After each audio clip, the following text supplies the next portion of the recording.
വിമാനത്തിന്റെ വിൻഡോ ഗ്ലാസിലൂടെ നൗഷാദ് പുറത്തേക്ക് നോക്കി. മനോഹരിയായ ഒരു പെണ്ണിന്റെ കേശഭാരം പോലെ തിങ്ങി നിറഞ്ഞു നിൽക്കുന്ന പച്ചത്തായ്വരകൾ അവന്റെ കണ്ണിലേക്ക് ആഴ്ന്നിറങ്ങിയിട്ടും മുമ്പത്തെ പോലെ സന്തോഷിക്കാനോ ആസ്വദിക്കാനോ അവന് കഴിഞ്ഞില്ല. ആ സമയം ഹൃദയത്തിന്റെ ചിന്തകളിൽ മുഴുവൻ നിറഞ്ഞു നിന്നത് അവൾ എന്നോട് എന്തിനീ ചതി ചെയ്തു എന്ന ചോദ്യം മാത്രമായിരുന്നു. നൗഷാദിന്റെ അകവും പുറവും ഒരേപോലെ വിറച്ചുകൊണ്ടിരുന്നു. 2 മാസം മുൻപ് ലീവ് കഴിഞ്ഞ് നാട്ടിൽ നിന്നും തിരികെ പോകുമ്പോൾ മിഴി നിറച്ച് തന്നെ വേദനയോടെ നോക്കിയ ഒരു പെണ്ണിന്റെ മുഖം ഇപ്പോഴും മനസ്സിലുണ്ട്. നൗഷാദ് പിന്നെയും പിന്നെയും ആ പെണ്ണിനെ കുറിച്ച് മാത്രം ഓർത്തുപോയി. കരിപ്പൂർ വിമാനത്താവളത്തിൽ നിന്നും പരിശോധനകളുടെ നൂലാമാലകൾ താണ്ടി പുറത്തേക്കുള്ള വാതിലിലേക്ക് എത്തിയപ്പോൾ തന്റെ പ്രിയപ്പെട്ടവൾക്കായി വെറുതെ അവൻ നോക്കി. കുറച്ചു മാത്രം ദൂരെ നിന്നും കൈവീശി കാണിക്കുന്ന അജിനാസിനെ കണ്ടപ്പോൾ നൗഷാദ് അവിടേക്ക് ചെന്നു. അജിനാസ് നൗഷാദിനെ ഒരു മാത്ര നോക്കിയ ശേഷം ലഗേജും മറ്റുമെടുത്ത് ഡിക്കിയിലേക്ക് വെച്ചു. വാഹനം കുറച്ചു നേരം മുന്നിട്ടിട്ടും അവർക്കിടയിൽ മൗനം തുടർന്നു. വണ്ടി നിർത്ത്! നൗഷാദ് വെപ്രാളത്തോടെ അജിനാസിന്റെ കയ്യിൽ പിടിമുറുക്കി അലറി വിളിച്ചുകൊണ്ട് പറഞ്ഞു. അജിനാസ് ഒരു ഞെട്ടലോടെ വണ്ടി സഡൻ ബ്രേക്ക് ഇട്ട് നിർത്തി. വലിയൊരു ഇരമ്പലോടെ ആ വലിയ വാഹനം കറുത്ത റോഡിൽ കിതച്ചു നിന്നു. നൗഷാദ് കാറിൽ നിന്നും ചാടി ഇറങ്ങിക്കൊണ്ട് ചുറ്റും നോക്കി. എന്താടാ? അവന് പിറകെ തന്നെ ഇറങ്ങിയ അജിനാസ് ചോദിച്ചു. ഞാൻ കണ്ടു, എന്റെ ഫാത്തിമയെ ഞാൻ കണ്ടു. നൗഷാദ് വീണ്ടും വീണ്ടും ചുറ്റും നോക്കിക്കൊണ്ട് തലങ്ങും വിലങ്ങും ഓടിക്കൊണ്ടിരുന്നു. ഒരു ഭ്രാന്തനെ പോലെ പെരുമാറുന്നവനെ പിടിച്ചു നിർത്താൻ അജിനാസ് നല്ല പോലെ ബുദ്ധിമുട്ടി. ഫാത്തിമ പോയി. ആ സത്യം നീ ഉൾക്കൊണ്ടേ മതിയാവൂ. നിന്നെ വേണ്ടാത്തവൾക്ക് വേണ്ടി നിന്റെ ജീവിതം നശിപ്പിക്കല്ലേടാ. ഒരു വിധം വണ്ടിയിലേക്ക് പിടിച്ചിരുത്തി അവൻ വിഷമത്തോടെ നൗഷാദിനോട് പറഞ്ഞു. അല്ലടാ, ഞാൻ കണ്ടതാ, ഒരു ഭിക്ഷക്കാരിയെ പോലെ എന്റെ ഫാത്തിമ ദാ നോക്ക്, ആ റോഡ് ക്രോസ് ചെയ്ത് പോകുന്നത്. നേരെ മുൻപിലുള്ള റോഡിലേക്ക് വിരൽ ചൂണ്ടിക്കൊണ്ട് നൗഷാദ് തറപ്പിച്ചു പറഞ്ഞപ്പോൾ അജിനാസും ആശയക്കുഴപ്പത്തിലായി. നെറ്റി ചുളിച്ചുകൊണ്ട് അജിനാസ് നൗഷാദിനെ നോക്കി. ആ 32 വയസ്സുകാരന്റെ കണ്ണുകളിൽ നിറഞ്ഞു നിൽക്കുന്നത് അർത്ഥമില്ലാത്ത അമിത പ്രതീക്ഷയാണെന്ന് അവന് തോന്നി. കാരണം ഒരാഴ്ച മുൻപാണ് ഫാത്തിമയെ വീട്ടിൽ നിന്നും കാണാതായത്. പിന്നീട് താൻ സ്നേഹിച്ചവന്റെ കൂടെ പോവാണ്, ആരും എന്നെ അന്വേഷിച്ചു വരണ്ട എന്നൊരു കുറിപ്പടിയും അവളുടെ റൂമിൽ നിന്നും കിട്ടി.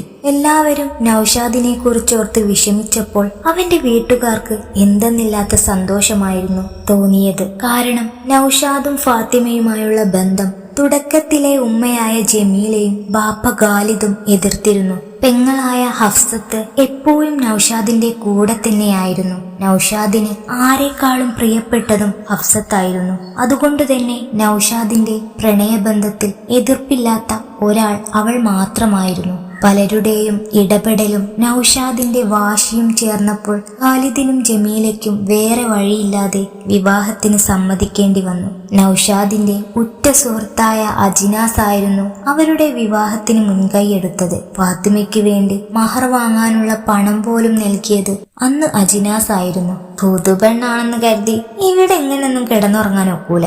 വിവാഹപ്പിറ്റേന്ന് അടുക്കളയിലേക്ക് വന്ന ഫാത്തിമയെ പുച്ഛത്തോടെ നോക്കിക്കൊണ്ട് ജമീല പണികളിൽ മുഴുകി. ഫാത്തിമ ക്ലോക്കിലേക്ക് നോക്കി. സമയം 5 മണി കഴിഞ്ഞതേ ഉണ്ടായിരുന്നുള്ളൂ. അവൾ ജമീലയെ അന്തിച്ചു നോക്കി. ഇങ്ങനെ നോക്കണ്ട, ഹഫ്സത്തിന് പുലർച്ചെ ട്യൂഷന് പോണം, അതിനുള്ള ഫുഡ് ഉണ്ടാക്കണം. ഇതുവരെ ഞാൻ ഒറ്റക്കാ ചെയ്ത്, ഇനി സഹായത്തിന് നീയുണ്ടല്ലോ. ഫാത്തിമയുടെ നോട്ടം ഇടം കണ്ണാൽ കണ്ട ജമീല അവരുടെ ജോലിയിൽ തുടർന്നുകൊണ്ട് തന്നെ പറഞ്ഞു. ഓ, അതിനെന്താ ഉമ്മ? ഫാത്തിമ പുഞ്ചിരിയോടെ അവർക്കൊപ്പം പല ജോലികളിലും മുഴുകി. പണ്ട് മുതലേ വീട്ടുജോലികളും അത്യാവശ്യം പാചകവും കൈവശമുള്ളതുകൊണ്ട് ഫാത്തിമയ്ക്ക് അതെല്ലാം വളരെ എളുപ്പമായിരുന്നു. ആദ്യമൊക്കെ ജമീല മകനെ പേടിച്ച് ആ പെണ്ണിനോട് നല്ല രീതിയിൽ സംസാരിച്ചെങ്കിലും പതിയെ പതിയെ പല കുത്തുവാക്കുകളും അവൾക്ക് കേൾക്കേണ്ടി വന്നു. അതിനിടയിൽ കുറച്ചെങ്കിലും ആശ്വാസം ഹഫ്സത്ത് മാത്രമായിരുന്നു. നിന്നെ കൊണ്ട് എന്തിനു കൊള്ളാം, പണമില്ല കുടുംബമില്ല, പിന്നുള്ളത് കുറച്ച് സൗന്ദര്യ, അതുകൊണ്ട് അരി വേവോ? ഉമ്മ, ഇതുപോലുള്ള വർത്താനം പറഞ്ഞുകൊണ്ട് എന്റെ ഭാര്യക്കടുത്തേക്ക് വരരുത്. ഇവളെന്റെ മാത്രം ഉത്തരവാദിത്ത. അതുകൊണ്ട് അവളെ വിഷമിപ്പിക്കുന്നത് ആരാണെങ്കിലും ഞാൻ വെറുതെ വിടില്ല.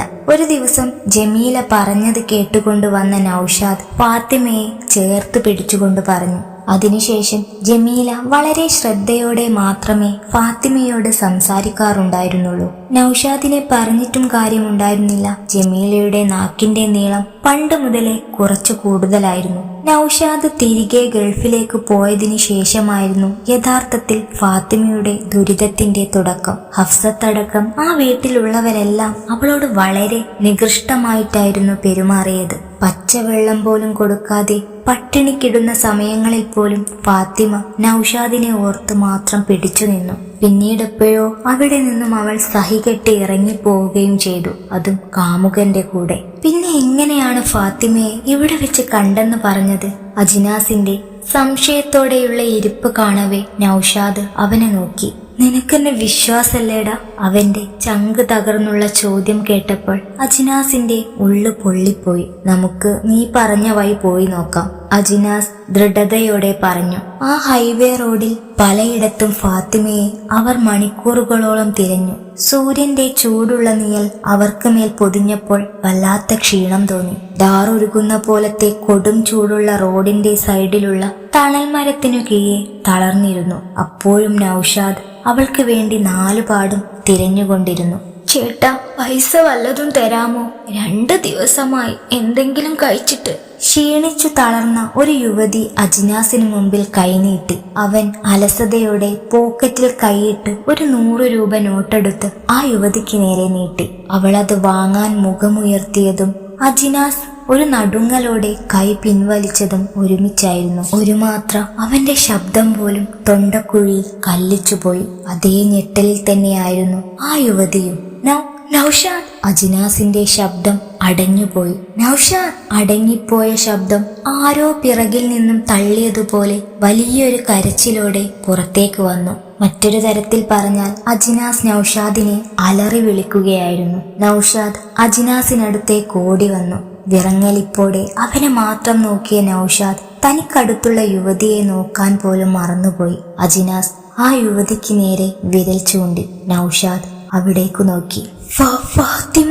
നൗഷാദിന്റെ ഹൃദയം പൊട്ടിപ്പോയി. ഫാത്തിമ അവനു മുൻപിൽ തറഞ്ഞു നിന്നുപോയി, ഒന്നും മിണ്ടാൻ കഴിയാതെ. പിന്നിപ്പറഞ്ഞ വസ്ത്രങ്ങളിലേക്കും കരിവാളിച്ച് ഭംഗി നഷ്ടപ്പെട്ട മുഖത്തേക്കും അവൻ മാറി മാറി നോക്കി. എന്താ ഇതൊക്കെ? നിനക്കെന്താ പറ്റിയത്? നീ എങ്ങനെ ഈ കോലത്തിൽ ഇവിടെ എത്തി? നൗഷാദ് ഇടമുറിയാതെ ആ പെണ്ണിന്റെ തോളിൽ ഇരു കൈകളും അമർത്തിക്കൊണ്ട് ചോദിച്ചു. ഫാത്തിമ ഒരു പൊട്ടിക്കരച്ചിലോടെ അവന്റെ നെഞ്ചിലേക്ക് വീണുപോയി. അവൾക്ക് എന്തെങ്കിലും കഴിക്കാൻ കൊടുക്കാദ്യം, എന്നിട്ടാവാം ചോദ്യം. നടുങ്ങൽ മാറിയ അജിനാസ് നൗഷാദിനോട് പറഞ്ഞു. അത് ശരിയാണെന്ന് അവനും തോന്നി.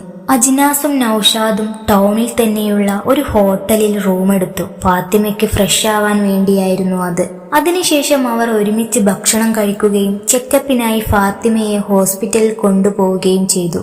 BP അല്പം കുറവുണ്ടെന്നല്ലാതെ മറ്റു പ്രശ്നങ്ങളൊന്നുമില്ലെന്ന് പറഞ്ഞപ്പോഴാണ് നൗഷാദിന് സമാധാനമായത്. ഇനിയെങ്കിലും പറ, നിനക്കെന്താ സംഭവിച്ചത്? നൗഷാദ് ഫാത്തിമയെ ദേഷ്യത്തോടെ നോക്കി. നിങ്ങൾ പോയതിനു ശേഷം അവർ എന്നെ ഒരുപാട് ഉപദ്രവിച്ചു.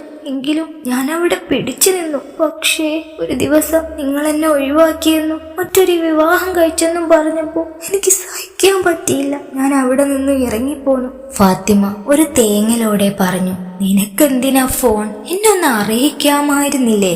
നൗഷാദ് ഇടർച്ചയോടെ ചോദിച്ചു. നിങ്ങളോട് പറഞ്ഞാൽ എന്നെ കൊല്ലുമെന്ന് ഭീഷണിപ്പെടുത്തി. എനിക്ക് പേടിയാ. ഒരു കൊച്ചു കുഞ്ഞിനെ പോലെ അവൾ ഏങ്ങിക്കൊണ്ട് പറഞ്ഞു. നീ ഇറങ്ങിപ്പോരുമ്പോ ഫോൺ എടുത്തില്ലേ? അജിനാസ് സംശയത്തോടെ ആ പെണ്ണിനെ നോക്കി. അവരത് വാങ്ങിവെച്ചു. നൗഷാദിന് തന്റെ വീട്ടുകാരോട് വെറുപ്പും ദേഷ്യവും തോന്നി. ഹഫ്സത്ത് നിന്നോട് നല്ല കൂട്ടായിരുന്നല്ലോ, അവളെന്ത് പറഞ്ഞു? നൗഷാദ് പെട്ടെന്നെന്തോ ഓർത്തതുപോലെ പറഞ്ഞു.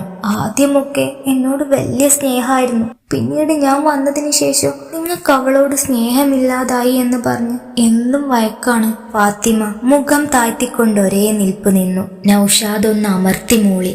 അജിനാസ് മൗനമായി രണ്ടുപേരെയും വെറുതെ നോക്കി. അന്ന് ഫാത്തിമ വീട്ടിൽ നിന്നും പോയതിനു ശേഷമായിരിക്കും ഫാത്തിമ മറ്റാരുടെയോ കൂടെ പോയി എന്ന് അവർ എനിക്ക് സന്ദേശം അയച്ചതെന്ന് അവൻ ഊഹിച്ചു. വീട്ടിലേക്കുള്ള റോഡിലേക്ക് കാർ കയറുമ്പോൾ ഫാത്തിമയുടെ ഹൃദയം ശക്തിയായി ഇടിച്ചു തുടങ്ങി. ആ പെണ്ണ് നൗഷാദിന്റെ കയ്യിൽ മുറുക്കി പിടിച്ചു. അവൻ അവളെ സമാധാനിപ്പിച്ചു കൊണ്ടു നോക്കി. അതായിരുന്നു ആ പെണ്ണിന്റെ ഏക ആശ്വാസവും. കാർ മുറ്റത്തേക്ക് കയറുമ്പോഴേ നൗഷാദ് കണ്ടു ഉമ്മറത്ത് നിൽക്കുന്ന ജമീലയെയും അവർക്കടുത്തുള്ള ബാപ്പ ഖാലിദിനെയും ഹഫ്സത്തിനെയും. നീ ഇവിടെ ഇരുന്നാ മതി, ഇപ്പൊ ഇറങ്ങണ്ട.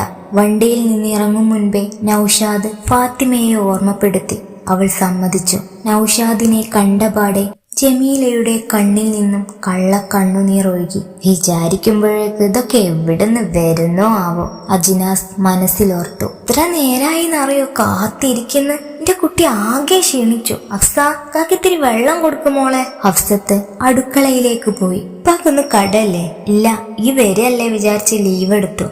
അത് നന്നായി, നൗഷാദ് മെല്ലെ പറഞ്ഞു. എന്നാ വാ മോനെ, എന്തേലും കഴിക്കാം. ജമീല പറഞ്ഞതിനോട് ശരിവെച്ച് ഖാലിദും നിന്നു. കഴിക്കാനൊക്കെ അവിടെ നിൽക്കട്ടെ, അതിനു മുമ്പ് ഞാൻ നിങ്ങൾക്കൊരാളെ പരിചയപ്പെടുത്തി തരാം. നൗഷാദ് കൂർമ്മതയോടെ എല്ലാവരെയും നോക്കി. ആരെ? ഖാലിദിന് ഒന്നും മനസ്സിലായില്ല. ഞാൻ രണ്ടാമത് കെട്ടിയ ഭാര്യയെ. നൗഷാദ് പരിഹാസത്തോടെ അവരെ നോക്കി. ജമീലയുടെയും ഖാലിദിന്റെയും മുഖം വിളറി വിയർത്തു. എന്താ ആരുടെ മുഖത്തും സന്തോഷമില്ലാത്ത? നിങ്ങൾക്ക് ആർക്കും പിടിച്ചില്ലേ? അതോ ഫാത്തിമയെ കുറിച്ചോർത്തുള്ള സങ്കടാണോ? നൗഷാദ് വീണ്ടും പരിഹസിച്ചു. ഞങ്ങൾക്ക് എന്തിനാ നൗഷാദേ സങ്കടം?